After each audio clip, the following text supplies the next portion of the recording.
expired, substandard, and sometimes dangerous goods to our people. The ANCYL calls for an urgent enforcement of food safety standards and the strict regulation of spaza shops, ensuring that every operator complies with South African laws. Food security and health of our people cannot be compromised in the name of profit. According to South African law, foreign nationals would only be hired for scarce skills.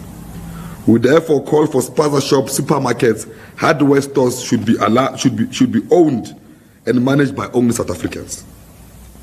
On youth unemployment and economic participation, the youth unemployment remains the single most urgent crisis in our country. Over 60% of young people are unemployed, which is a ticking bomb if it's left unaddressed. We cannot continue to operate in an economy that is extra active, where South African export raw minerals only and only import finished products at a higher price. The ANCYL has been proposing a beneficiation of 70% of our raw materials, as well as the reindustrialization of strategic mineral resources. We further call for export quotas that protect local industries and ensure that South African markets are not flooded with cheap imported product that destroys jobs. If beneficiation, industrialization, and local procurements are implemented decisively, they will unlock thousands of sustainable jobs for young people and develop skills and begin to break the cycle of poverty. On our struggle for economic freedom and the post-bank, the struggle for freedom in our lifetime remains non-negotiable. The Youth League reaffirms its demands for radical economic transformation that gives young people ownership, control, and meaningful participation in the economy. In this regard, the strengthening of the Post Bank is urgent. The Post Bank must become a popular bank that provides affordable financial services, support for youth entrepreneurs, and reduce reliance of exported private banks that have long excluded the poor in South Africa and black in majority. In fact, SASSA and NEFSA's beneficiaries should mainly get their grants and stipends via Post Bank.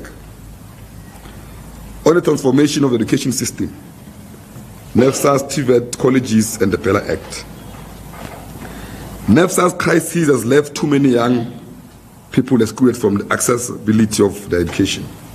Corruption and maladministration and weak systems have compromised the future of thousands of students.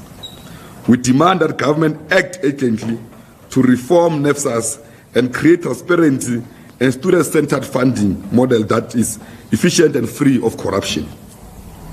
Our TVET colleges must shift from the narrative that TVETs should not be regarded as inferior institutions.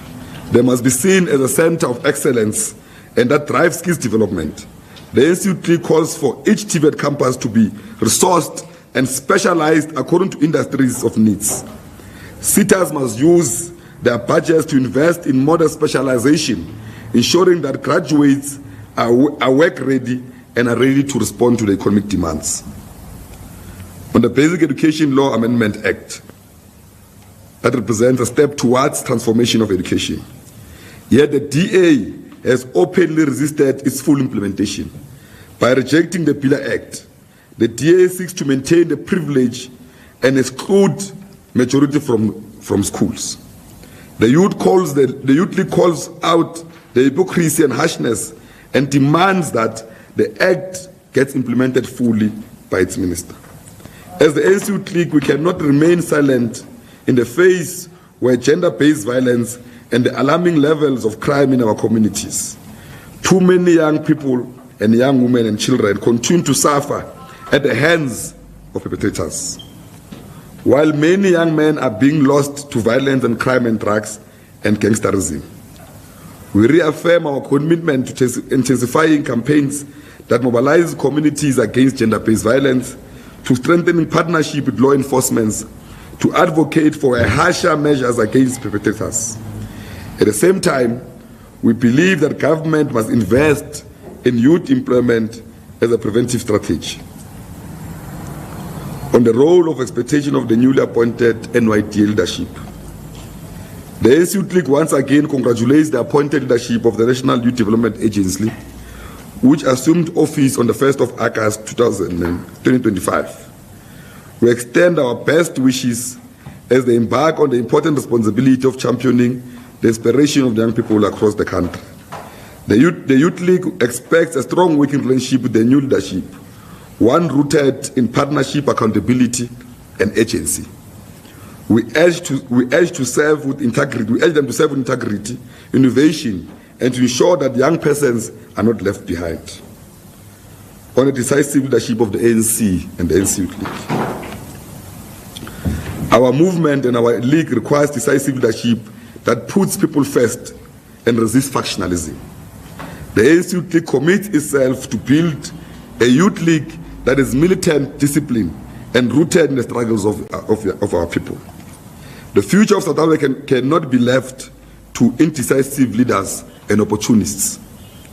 The future of South Africa cannot be left to indecisive leaders or opportunists. We must rebuild the ANC and the ANC Youth League as to be a trusted vehicle of transformation.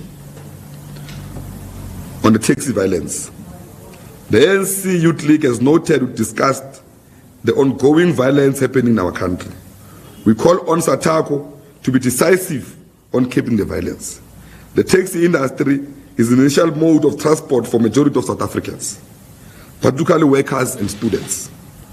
Equally, we are concerned about the continuous harassment to providers of e-hailing services by some elements within the taxi industry. This harassment not only affects the economy, but also affects those that depend on the service. But we also call upon the owners of the e-hailing companies to stop employing foreigners and illegal foreigners and employ South Africans to be the full participants and owners of this e-hailing program. On the conduct of the opposition parties in the government of national unity. The establishment of the government of national unity has placed opposition leaders in position of responsibility. However, the conduct has exposed their lack of seriousness and capability.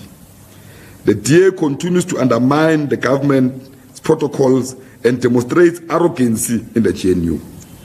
Gaten Mackenzie and Bantu Holomisa of Bantu Stand have embarrassed themselves with recklessness and uninformed statements.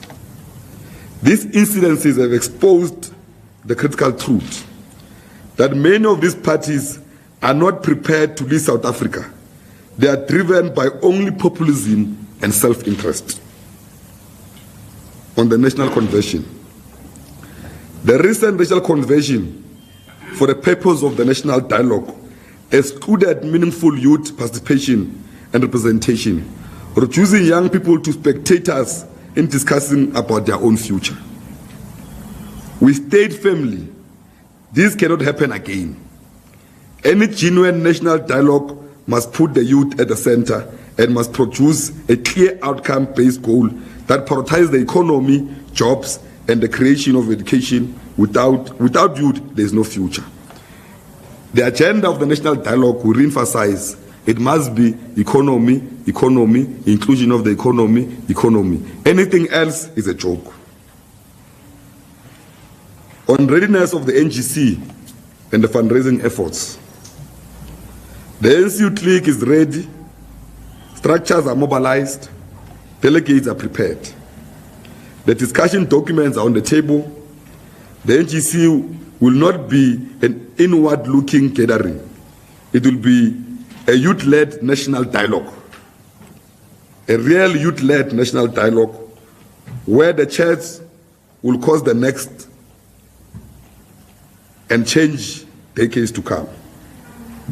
We also acknowledge the efforts of the Treasurer's Office, which has organized a fundraising business launch to assist the youth in operation which is operating without a budget, the youth which is operating without a budget.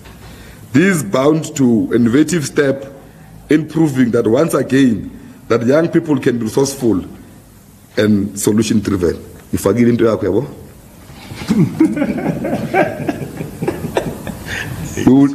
in conclusion, We would like to wish the Scorpion Kings well on our forthcoming Amapiano concert, which will be honoring the legendary Ntate Kefas Semenya this Friday, the 29th of August. We will be there in attendance, Samkel. Comrades and friends, the NGC is a moment to shape the sphere of the Youth League. It is our platform to hold the movement accountable. We propose radical solutions to ensure that the youth voice is heard loudly and clearly, shaping the future of the country. This NGC sits few months before the ANC NGC.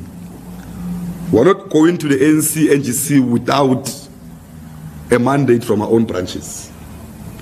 And we want to highlight this year that in 81 years, this is the second ANC Youth League historic NGC. Now, when we're saying that we're the best amongst our peers, we're not lying. We are ready to lead. We are ready to fight for economic freedom in our lifetime. We are ready to ensure that the Youth League remains at the forefront of youth struggles. Thank you. Yeah, questions first. Okay, so this is how we are going to run it. We are going to take questions directed at the statement that the President has just read to us, and then afterwards we are going to take the chairperson of the drafting committee of the NEC of the ANC Youth League to come and present on the discussion documents of the Second National General Council. So I'm going to take a round of questions.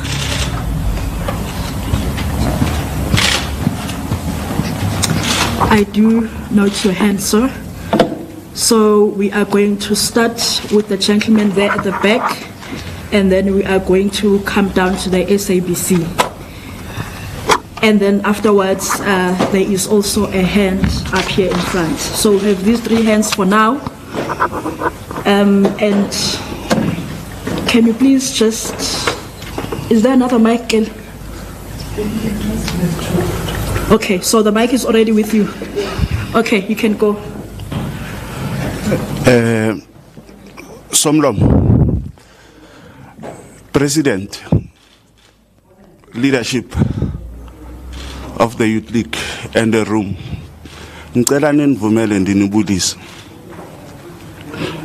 President, Tunes is my name from Welera News, Ecoligious News.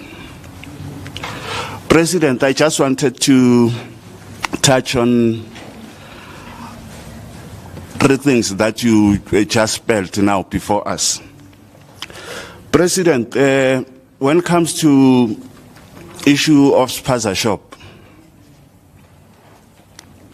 as you just mentioned, what needs to happen, there's a case that I'm investigating in Dobsonville, and I did share it with some of my colleagues, different media houses, whereby there was a South African woman who was retrenched, and he take his savings. He tried to open a business to able to support his siblings. Now this woman, she was threatened by the neighboring foreigner, Pakistan, spaza shop owner. And as this woman was threatened, it came to my attention by the councillor in the area, which is in Dobsonville. So with that, it was a concern, saying these foreigners, where do they get confidence to threaten South Africans who they've got the right to also run the business? And that woman, he also proven that he did comply. And this one that is threatening, he's not even complying, because even traffic officers, they went and then to find out that the same foreigner that is threatening, he's not even complying in terms of the documents. So I want to respond on that one.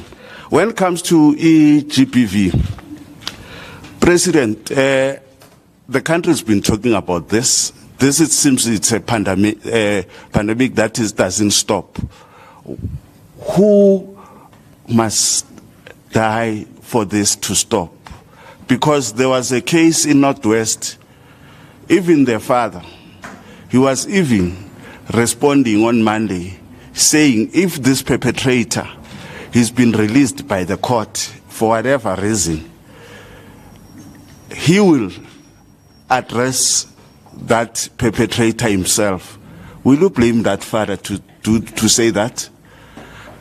The last one, when you're talking about the communities that are terrorized, they have been terrorized by those that they think they've got the right to do so. There is a case whereby there's a guy in the Dobsonville who is terrorizing the community, and that community, even when they report to the cop shop, the investigating officers, they are in the pockets of this thug. So what would you say to those police that they find themselves to be in the pockets of those criminals that they are terrorizing the community?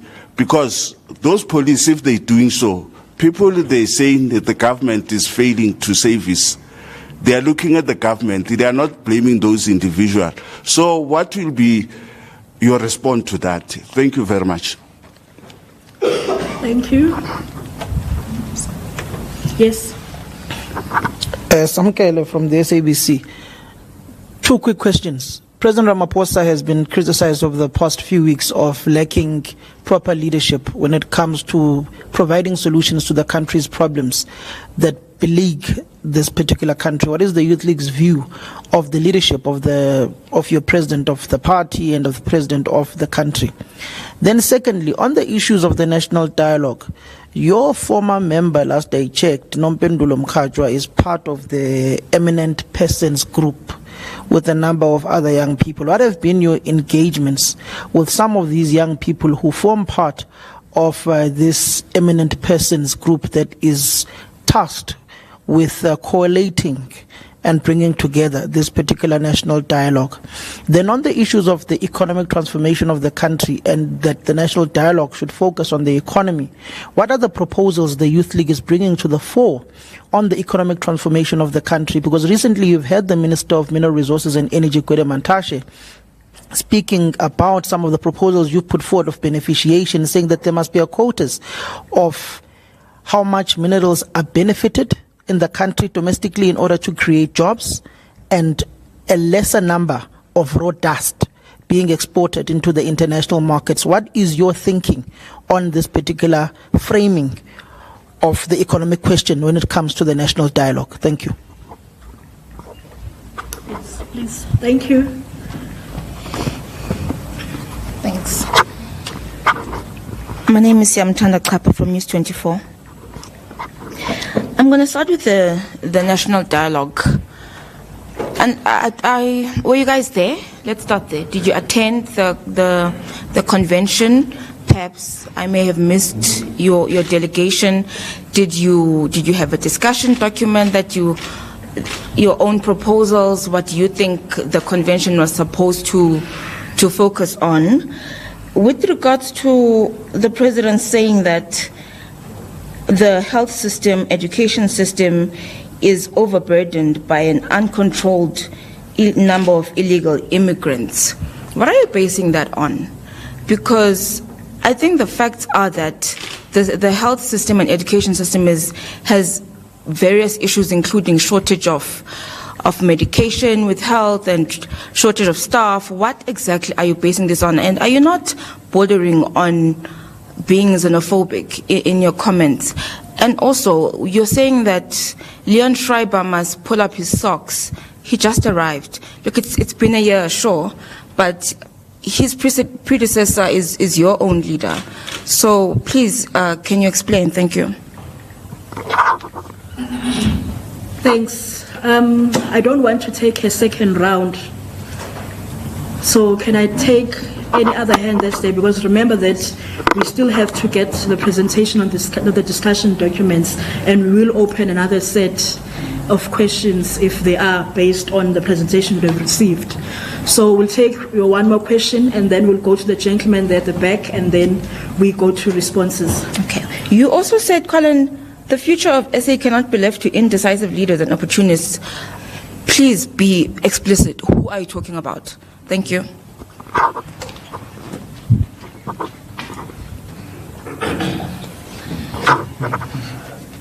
Oh, thank you. This is Jing Wama from Germiston News, newspaper in East Rand, Ekurhuleni. So we have quite a lot of issues on our side of the world. You're leading in coalition with the EFF Action SA in Ekurhuleni, we know that for sure. And there's an issue of illegal occupations of housing, hijacking buildings in Ekurhuleni, such as Germiston. And recently, I think you saw on the news, the breaking news about Faro Park, where people were evicted and put outside because they stay there without paying municipality services.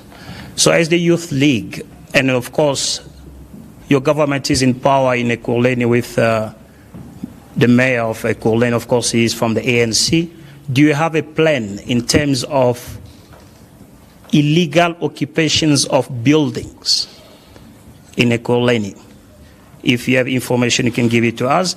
And next as well, is the ANC Youth League ready to lead the country? Because there have been a lot of speculations that some of your leaders are tired and they are old. Are you guys ready? Yabo.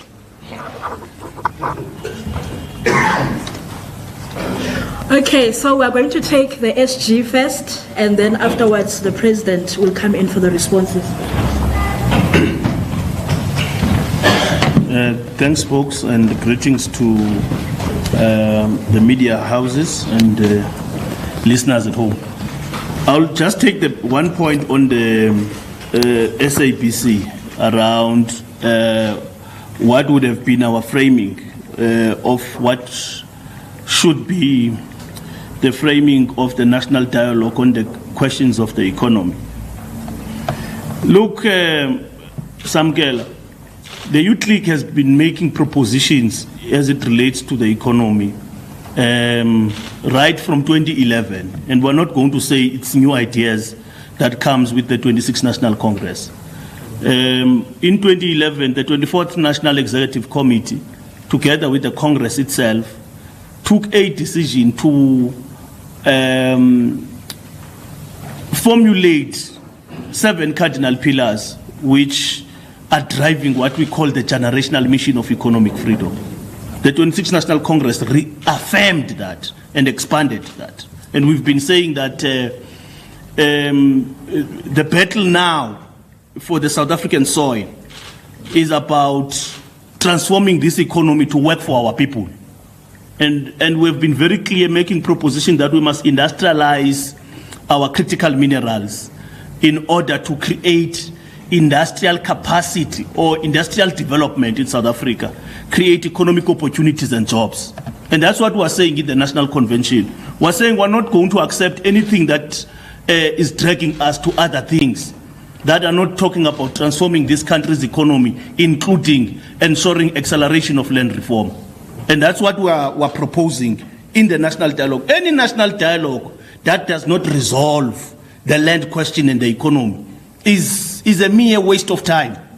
Because our historic struggle as Africans and the black people in this country is a struggle against the dispossessions of land and the economy. But participation of our black people who constitute the majority of this country are living in squalor conditions in the informal settlements and in rural areas, in underdeveloped rural areas. And that's why we're saying we're not prepared as the Youth League to listen to anything that does not talk to this question about beneficiating our minerals, industrializing, creating economic opportunities and jobs. That's what we are proposing in the national dialogue. Anything that does not have that, we're not prepared to listen to that.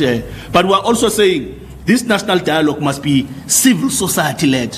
You know, political formations, church formations, labor, you know, our civil society organizations, they must be the ones that speak on behalf of the communities, because we as political formations, together with churches, together with labor, we are representing, you know, the pain and the heart, the aspirations of the South African people. So it must be us who are leading this, this national dialogue. Thank you.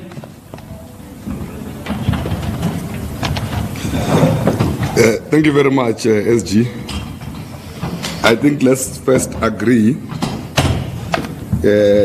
that national convention was a tea party of friends. The president was misled, invited to a tea party of friends who meet each other over tea and consolidate each other into a delegation. What informs that? Civil organizations that have got constituencies were not there. Political youth organizations that have got constituencies were not there. Political parties, because how do we test that we've got support? We test you through what you supported for. I'm saying if the Youth League is not there, whether it's EFFD, all of these parties, civil organizations that we are knowing them are not there, even the foundations that represent integrity were not there. Now, obviously, it was clear that it was a platform created by opportunists to try to present that for the past 30 years, the ANC has done nothing for South Africans. It was a right-winger platform, anti-democracy, set up, programmed by people who are obsessed about taking the progressive out of power. That's how we've classified that thing. That's why I was saying that it must be corrected. The real national dialogue must be convened with the right people. Now, I fell on that one, SG, I must make that emphasis. On the issue of what the Minister of Mineral have said, we agree with him. We want from soil to factory. We want to industrialize the economy. We're clear on that one. We're not apologetic. We've been consistent about export quotas.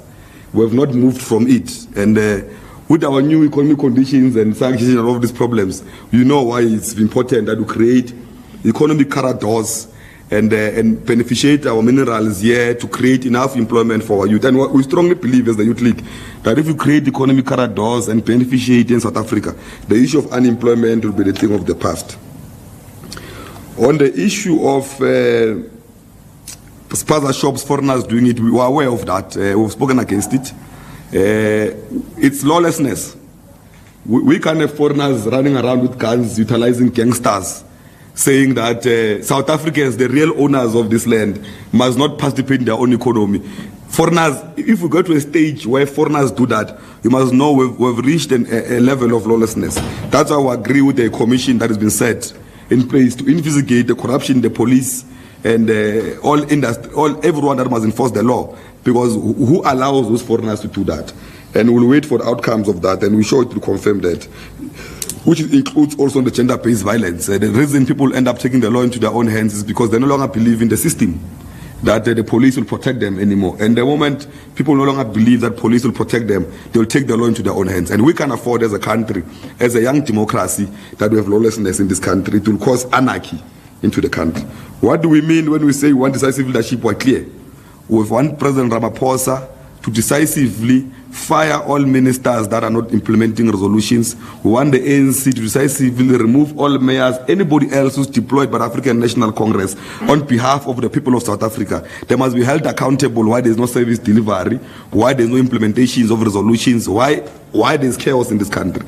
Now, we're saying President Ramaphosa must be decisively and fire them. That's what we mean when we say that we want decisive leadership who acts on people that are not implementing. We have agreed in the past that every Tuesday we'll hold them accountable here in our offices. We've started the process of doing that, and we'll be working together closely with the president, also putting him also under pressure. That the president will no longer have the luxury of time. We urgently need to regain the confidence of our people. And the only way to regain the confidence of our people is to implement what we've promised them, which is a better life for all. Now, that one is very urgent, which we mean that must happen urgently. We can't say there's a new Minister of Home Affairs. When good things are happening that the ANC government have done, they claim them as theirs. The issue of basic education, we know that the pit toilets and everything were removed by a minister of the ANC. But Mam NG Mutsego can stand up and say, no, those things were done by me. When there's a new minister, he takes responsibility of everything, the good and the bad. Now, we're saying the Minister of Home Affairs must urgently take responsibility and fight against the corruption that is happening at Home Affairs. It's a known corruption. I wonder what is happening at Jimmy State Home Affairs now that there's bent down. I'm sure the corruption is now at steroids, because now there's no longer systems. People are given IDs behind the booths outside parking lots. Now I can imagine if corruption happens in buildings, what will happen in parking lots? It's even worse. I'm sure there are new Nigerians now who are South Africans since the burning of Jimmy State. Now that corruption must be resolved urgently. We can allow that corruption to happen, including the hijacking of buildings. We can accept that towns like Bosberg, Germiston, Johannesburg, foreigners just hijack buildings and nothing happens. Now we're saying that the law must be enforced. In the middle of all of these problems we're faced with, on top of all the problems we're faced with for youth unemployment and the disaster we're faced with, on the center of our main problems is the lack of law enforcement. Now, when the law can be enforced, some of the issues can be resolved and we'll be able to answer them. On the issue of the research, whether the health system or the education system of illegal foreigners are heavy on them, it's evident. If you stay in South Africa and you go to a public service, you'll know that illegal foreigners are heavy on our health system. And due to our human rights commissions, you can't chase out people when they are sick. It's inhuman. But they are heavy on the system. They are heavy on because we budget for people who have counted in this country. If you have counted 64 million people and you are saying 20 million people are school-going people, you budget for those people, and the infrastructure budget is on those bases. Now, if there's someone who enters illegally, that person is heavy on the infrastructure because it's not budgeted for. But we're saying that more must be done. I agree with you. More must be done. We need to invest more on the health system. It's in some areas it's collapsing. We need to build more schools. We've seen a video not long ago going rounds of young people who are still crossing rivers going to schools. It can happen in 31 years later in South Africa. Those are issues that must be resolved. It can't be that 31 years later in democracy, we still have young people who walk kilometers crossing dams in danger to access education. Now, we're saying those are things that must be resolved on urgent basis. And if not resolved, it will cause problems for all of us South Africans. The issue of a young lady who was in the Fees Must Fall, Nompendulo. There's nothing wrong with a young lady being deployed. We're not saying there's a problem with them. We say one more. We're not anti-youth being deployed. She's a young lady who was excelling also in Parliament. We believe that she can contribute also on this dialogue. She's a young lady who has got a stature of a person who can contribute to that. We're going to convene her to also come and brief us. And there's also another young person there who's got a planet named after. It's a young person of the Siyakusa, a young person of the movement. We embrace them. But we're saying that all decision-making bodies in South Africa must reflect the demographics of this country, which is youth in majority. We're saying the task teams that are set in place to plan these things must be root reflective. If you are taking only 0.1% and say it's youth and make them the faces, and what they do, these old people, we put young people there so they are communicators of bad news. What they do, they sit back. You'll see very soon Nompendulo, all the bad things that happen, they're putting Nompendulo as a face of the national dialogue. When things go good, they put all people as a face of the good things. The bad things is Nompendulo, the good things is the old people. Now those things, we're watching them, they want to use the young girl unnecessarily. We're behind there, we're watching her closely, we'll be coaching her closely that don't be a communicator of bad news. Be a communicator of good news, because the future of the country belongs to the youth. Thanks. Thank you. I believe all the questions were answered sufficiently. Because I'm not taking new questions, I would be open to one if there was one question that was not taken or responded to. Okay, I think it's fine. NEC member, Comrade Kutlwano Rakosa, is going to come and present on the discussion documents of the second NGC. Comrade Kutlwano.